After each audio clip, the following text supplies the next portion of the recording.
Hello बच्चों। आज का हमारा जो टॉपिक है वो है औरंगजेब की धार्मिक नीति। इससे पहले हमने औरंगजेब के प्रारंभिक जीवन के विषय में, उसके राज्याभिषेक, साथ में ही उसके द्वारा जो प्रारंभिक तौर पर कार्य किए गए उन पर विस्तृत अध्ययन कर लिया था। तो आज का हमारा जो विषय है वो है औरंगजेब की धार्मिक नीति, क्योंकि औरंगजेब ने अकबर के द्वारा जो नीति अपनाई जा रही थी धर्म के क्षेत्र में, उसमें एकदम उसने बदलाव कर दिया और जो धार्मिक सहिष्णुता की नीति थी उसका उसके द्वारा परित्याग किया गया। औरंगजेब एक कट्टर सुन्नी मुसलमान था और वह अपने देश को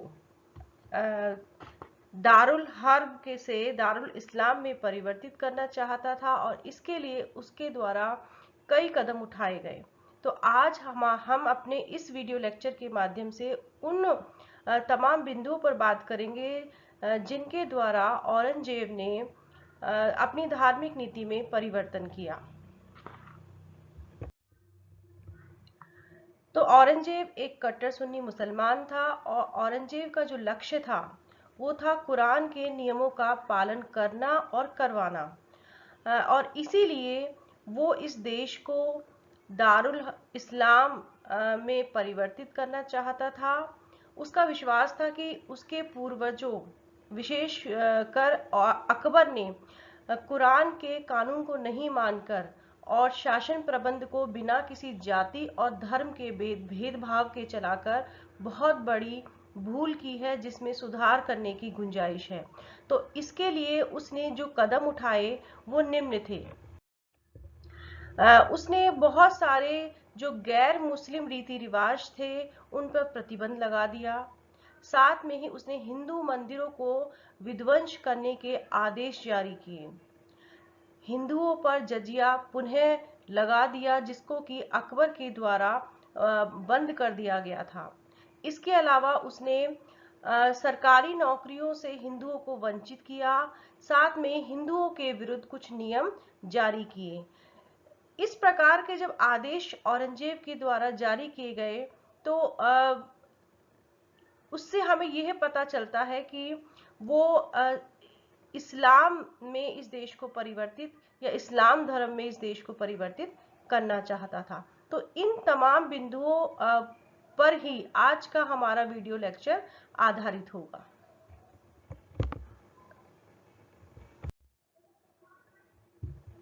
सबसे पहले औरंगजेब के द्वारा जो मुस्लिम रीति रिवाज हैं उन पर प्रतिबंध लगाया गया और उसने मुस्लिम कानून को फिर से जारी किया। जैसे कि औरंगजेब ने सिक्कों पर कलमा को खुदवाना बंद कर दिया।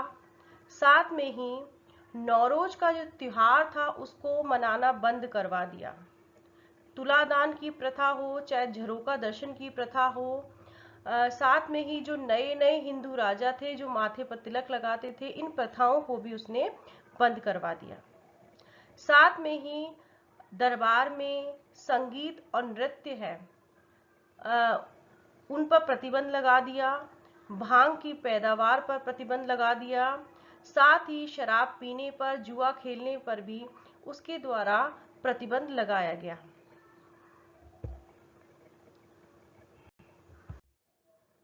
इसके अलावा उसने सती प्रथा को बंद करने की आज्ञा दी। साथ में ही वेश्यावृत्ति पर भी प्रतिबंध लगाया। औरंगजेब ने साथ में ही कुछ ऐसे भी आदेश प्रसारित किए जिससे पता चलता है कि वह हिंदुओं को नापसंद कर रहा था। जैसे कि औरंगजेब ने मुगल दरबार में नियुक्त हिंदू ज्योतिषों को पद से हटा दिया और साथ में ही दरबार में होली, बसंत, दिवाली, दशहरा जैसे जो हिंदू त्योहार है उनको मनाने पर उसने प्रतिबंध लगा दिया या बंद करने के आदेश प्रसारित किए।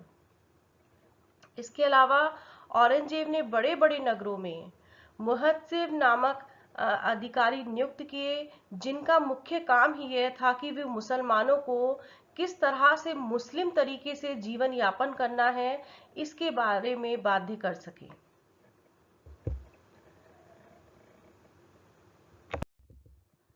अब हम बात करते हैं औरंगजेब ने हिंदू मंदिरों को विध्वस्त करने के भी आदेश प्रसारित किए, जो उसकी धार्मिक नीति या धार्मिक सहिष्णुता की जो नीति है उसका परिचायक है।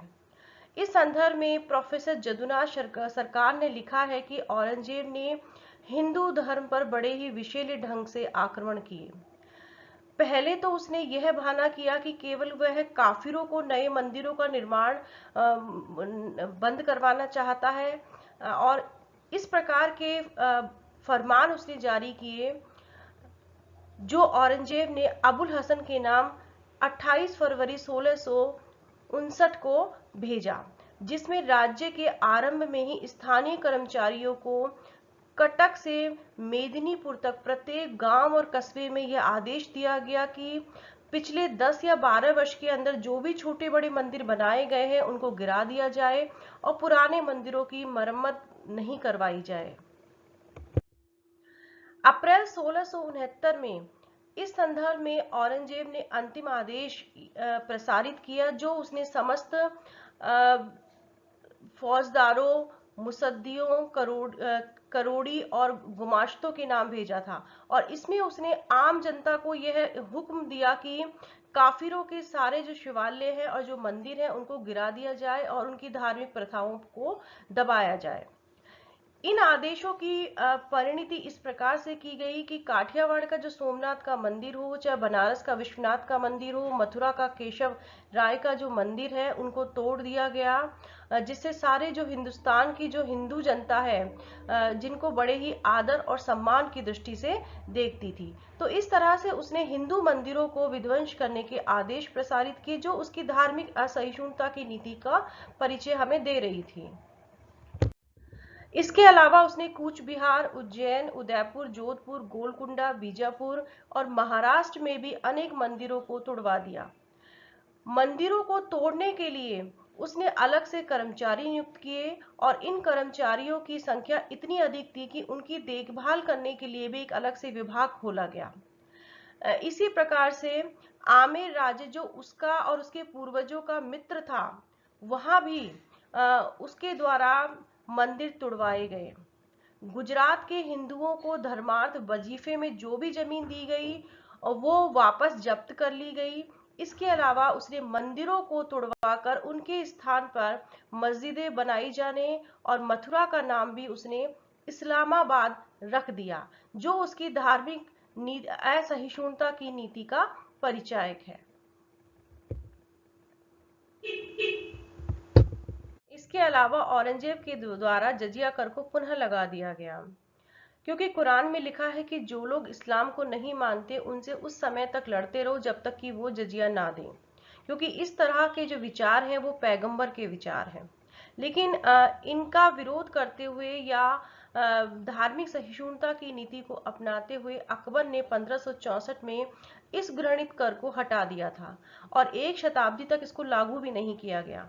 लेकिन जैसे ही औरंगजेब गद्दी पर बैठा, उसने इस कर को पुनर्जीवित कर दिया, और बादशाह ने 2 अप्रैल 1679 को यह आदेश दिया कि कुरान के नियमों के अनुसार गैर मुसलमानों पर जजिया लगाया जाए। ना केवल जजिया को लगाया गया, बल्कि हिंदुओं से इसको बहुत ही शीघ्रता से वसूला गया। कुछ इतिहासकारों को ये मानना है कि जजिया को पुनः लागू करने का जो कारण था वो धार्मिक नहीं होकर आर्थिक था, और कुछ इसका कारण सैनिक भी बताते हैं, लेकिन ये सिर्फ सत्यता से परे बातें हैं। जैसा कि इस संदर्भ में डॉक्टर जदुनाथ सरकार ने लिखा है कि मुगल साम्राज्य में प्रत्येक नागरिक को जो राज्य को कर देता था, उसका 1/3 जजिया के रूप में प्रत्येक हिंदुओं को और अधिक देना पड़ता था। इस कर को देने के लिए स्वयं हिंदू को नंगे पैर चल के आना पड़ता था।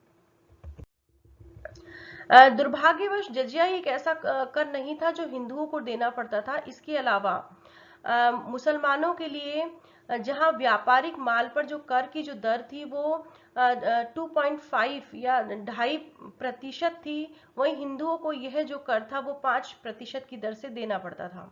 इसी प्रकार से तीर्थ स्थानों पर स्नान करने का जो कर था वो भी पुनः हिंदुओं पर लगा दिया गया। अब प्रत्येक हिंदू को गंगा में स्नान करने के लिए 6 रुपए 4 आने यात्रा कर के रूप में देना पड़ता था। इसी प्रकार अन्य तीर्थ स्थानों पर भी हिंदुओं को इसी प्रकार के कर देने पड़ते थे, जो औरंगजेब की धार्मिक असहिष्णुता की नीति को व्यक्त करता है। इसके अलावा औरंगजेब ने बहुत सारी सरकारी नौकरियों से हिंदुओं को निकलवा दिया। औरंगजेब ने सरकारी नौकरियों में भी भेदभावपूर्ण नीति अपनाई। हिंदू लोग अधिकतर राजस्व विभाग में थे और 1617 में औरंगजेब ने यह आदेश निकाला कि खालसा से लगान जो वसूल करने वाले सभी मुसलमान ही हों और वायसराय और तालुकेदार अपने हिंदू पेशकार या दीवानों को निकाल दें। परंतु प्रांतीय शासक बिना हिंदू पेशकारों के काम नहीं चला सकते थे, तो फिर नवीन आज्ञा निकाली गई कि एक हिंदू और एक मुसलमान पेशकार रखा जाए। जसवंत सिंह और मिर्जा राजा जयसिंह के बाद किसी भी हिंदू को प्रांतीय गवर्नर के पद पर नियुक्त नहीं किया गया। यद्यपि यह बात सत्य है कि औरंगजेब ने दक्षिण के युद्धों के लिए बहुत बड़ी संख्या में मराठों को शाही सेवा में लिया था, लेकिन यह उसकी मजबूरी थी कि वह मराठों में फूट डालकर उन पर विजय प्राप्त करे, लेकिन इसमें वह सफल नहीं हो सका। इसके अलावा औरंगजेब के द्वारा बहुत सारी ऐसे आज्ञाएं निकाली गईं जो कि हिंदुओं के विरुद्ध थी। जैसे कि नवंबर 1665 में औरंगजेब ने गुजरात प्रांत में घोषणा की कि हिंदू लोग अंधविश्वास के साथ दिवाली पर दीपक जलाते हैं और होली पर अश्लील बातें मुंह से निकालते हैं। चौकड़ी और बाजारों में वो होली जलाते हैं और चुराकर या बलपूर्वक लोगों की लकड़ियां इसमें डाल देते हैं। इसलिए उसके द्वारा यह आदेश दिया गया कि दिवाली पर बाजारों में रोशनी नहीं की जाए और किसी की लकड़ियां चोरी या जबरदस्ती लेकर होली में नहीं डाली जाए। साथ में ही अश्लील भाषा का प्रयोग नहीं किया जाए। यद्यपि होली के संदर्भ में जो आदेश दिया गया वो तो ठीक था, लेकिन दिवाली की रोशनी का जो निषेध उसके द्वारा किया गया था, वो उसका जो आदेश है वो उसकी धार्मिक असहिष्णुता की नीति को प्रदर्शित कर रहा है। इसी प्रकार कुछ निश्चित दिनों पर भारत के विभिन्न तीर्थ स्थानों पर बड़े बड़े धार्मिक मेले भरते थे। तो 1668 में औरंगजेब के द्वारा इन मेलों को बंद करने के आदेश निकाले गए। मार्च 1695 में इसी प्रकार का एक आदेश निकाला गया कि राजपूतों के सिवाय दूसरे जो हिंदू हैं उनको हाथी पर, घोड़े पर और पालकी पर चढ़ने पर मनाही कर दी गई। वे अब शस्त्र भी धारण नहीं कर सकते थे। इसी प्रकार से सती प्रथा का भी निषेध किया गया। उसने हिंदू पाठशालाओं को और हिंदू धार्मिक जो उत्सव है उन पर भी प्रतिबंध लगा दिए। औरंगजेब की ये जो धार्मिक नीति थी, इसके परिणाम स्वरूप उसके जो साम्राज्य है उसमें अनेक जगह विद्रोह होने लगे और उसकी इसी असहिष्णुता की नीति के कारण जाटों के द्वारा सतनामियों और सिखों के विद्रोह हुए, जिससे कि राज्य में अशांति, अव्यवस्था और निरंतर संघर्ष की स्थिति पैदा हुई, जिसने न केवल औरंगजेब को असफल किया बल्कि मुगल साम्राज्य के पतन के लिए भी उसकी असहिष्णुता की जो नीति है वो काफी अधिक रूप से जिम्मेदार रही।